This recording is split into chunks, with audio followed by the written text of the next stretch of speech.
Guys, welcome and welcome back to my channel. I hope कि आप सभी लोग अच्छे होंगे। आज इस वीडियो में हम बात करने वाले हैं लो मिल्क सप्लाई के बारे में।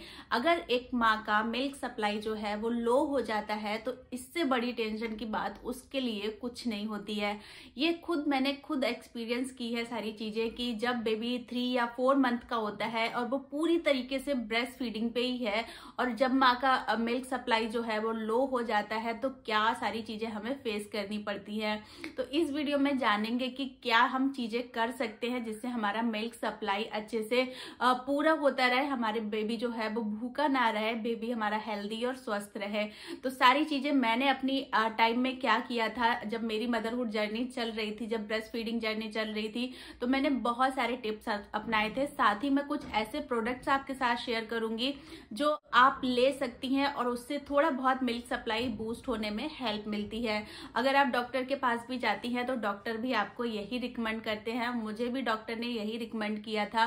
क्या हुआ था कि जब मेरा बेबी जो है वो 3-4 मंथ के बीच में था तब मिल्क सप्लाई जो था वो बहुत कम हो गया था। और उस टाइम क्या होता है, बेबी ग्रोइंग फेज में होता है, बेबी ग्रो कर रहा होता है तो उसकी भूख भी बढ़ रही होती है, तो ज्यादा डिमांड करता है बेबी और उतना मिल्क सप्लाई नहीं हो पाता है। तो हम सोचते हैं कि जल्दी से जल्दी हम बेबी को ऐसा कुछ ऊपर का खाना देने लग जाए, कुछ लिक्विड डाइट देने लग जाए या फॉर्मूला दूध देने लग जाए। तो ये सब चीजें हमें करनी पड़ती है, लेकिन ये सब चीजें ठीक नहीं है। बहुत जल्दी बच्चे की सॉलिड जर्नी भी हमें स्टार्ट नहीं करनी है जब तक बच्चा 6 महीने का नहीं हो जाता है। इसके अलावा हम बच्चे को फॉर्मूला फीड भी नहीं दे सकते। मेरे बेबी के साथ तो प्रॉब्लम ये थी कि वो फॉर्मूला फीड ले भी नहीं रहा था, वो बॉटल से भी दूध नहीं पी रहा था। तो मुझे जो था पूरा उसको ब्रेस्ट फीड ही कराना था चाहे जितनी बार। और मेरे साथ क्या होता था कि बहुत बार मुझे ब्रेस्ट फीड कराना पड़ता था। हर 10-15 मिनट में वो ब्रेस्ट फीड की डिमांड करता था क्योंकि उसका पेट नहीं भर रहा था। तो यहाँ पे क्या होता है कि हम बहुत सारी होम रेमेडी भी ट्राई करते हैं, साथ ही साथ हम जो अपनी डाइट है उसको भी सुधारने की कोशिश करते हैं। तो सबसे पहली चीज मैं आपको अगर यहाँ पे बताऊं कि आप जो डाइट होती है ना उसका बहुत फर्क पड़ता है मिल्क सप्लाई पे। एक जो नई माँ होती है वो बच्चे की केयर करने के टाइम पे भूल जाती है कि उसे अपनी भी केयर करनी है, अपने लिए भी अच्छी डाइट लेना है, अपना जो स्ट्रेस लेवल है वो कम रखना है। तो ये सारी चीजें भी उसको करनी चाहिए। डाइट में आपको ब्रेकफास्ट का बहुत ध्यान रखना है। आप ड्राई फ्रूट्स लीजिए, आप दोनों टाइम दूध लीजिए, आप अपना हाइड्रेशन मेंटेन रखिए, हरी पत्तेदार सब्जियां खाइए, दलिया खाइए, मसूर की दाल खाइए। इस तरीके की चीजें अगर आप खाती हैं तो मिल्क सप्लाई आपकी बिल्कुल ठीक हो जाएगी। इसके अलावा जो सौंफ का पानी है, जीरे का पानी है, अजवाइन का पानी है, ये सब चीजें भी अपनी डाइट में इंक्लूड करिए। इससे भी मिल्क सप्लाई को बूस्ट होने में हेल्प मिलती है।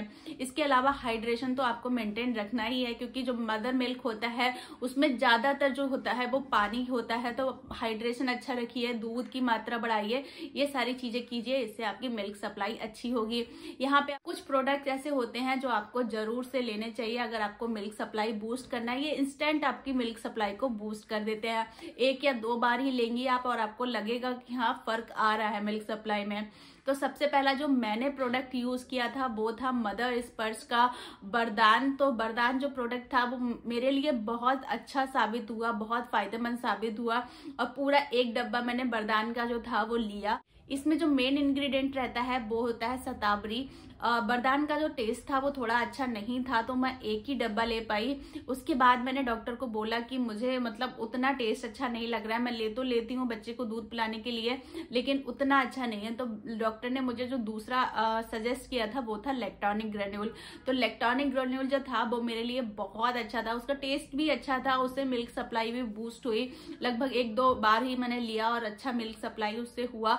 तो ये सारी चीजें होती है। लैक्टोनिक ग्रेन्यूल जो है वो बहुत सारे डॉक्टर सजेस्ट करते हैं और इसके कोई भी साइड इफेक्ट नहीं होते हैं। इसके अलावा ग्लैकट करके एक प्रोडक्ट आता है, उससे भी मिल्क सप्लाई बूस्ट होती है। आप वो चाहे तो वो भी ले सकते हैं, जो भी आपको इजीली मिल जाए आप वो ले सकते हैं। ऑनलाइन भी मिल जाता है, ऑफलाइन भी आप अगर शॉप पे जाके परचेज करेंगे तो इजीली मिल जाएगा। इसके अलावा मैं लिंक दे दूंगी डिस्क्रिप्शन बॉक्स में, जो मैंने यूज किए हैं उन सारे वो भी ले सकती हैं आप। इसके अलावा भी बहुत सारे प्रोडक्ट आते हैं जैसे शतावरी हो गया। शतावरी मेन इंग्रेडिएंट होता है इन सारे प्रोडक्ट्स में क्योंकि शतावरी ही माँ का दूध बूस्ट करने में हेल्प करता है। तो ये सारे प्रोडक्ट्स जो है वो मिल्क सप्लाई को बूस्ट करते हैं। इन सारे प्रोडक्ट को आप यूज कर सकती हैं। तो अगर आप मुझसे पूछेंगे कि बेस्ट प्रोडक्ट कौन सा है, तो ये 3-4 ही प्रोडक्ट हैं जो मैंने पर्सनली यूज किए हैं या फिर यूज करते हुए लोगों को देखे हैं और इनके फायदे देखे हैं कि हाँ, इनसे वाकई में फायदा हो रहा है। बाकी बहुत सारे मार्केट में प्रोडक्ट हैं, उनके बारे में मैं कुछ नहीं कह सकती हूँ क्योंकि मैंने खुद से यूज नहीं किए, खुद से एक्सपीरियंस नहीं किए हैं। तो आप अगर आपको कोई भी इजिली प्रोडक्ट मिल जाता है तो आप जरूर से ले। ये वाले प्रोडक्ट लेना चाहती हैं तो डिस्क्रिप्शन में मैं लिंक दे दूंगी, आप वहां से भी जाके परचेज कर सकते हैं। आई होप कि वीडियो आपके लिए यूजफुल रहा होगा। वीडियो यूजफुल लगा हो तो प्लीज वीडियो को जरूर से लाइक करें, मेरे चैनल को सब्सक्राइब, ऐसी बहुत सारी इन्फॉर्मेटिव वीडियोस के लिए। Thank you so much for watching. Thank you.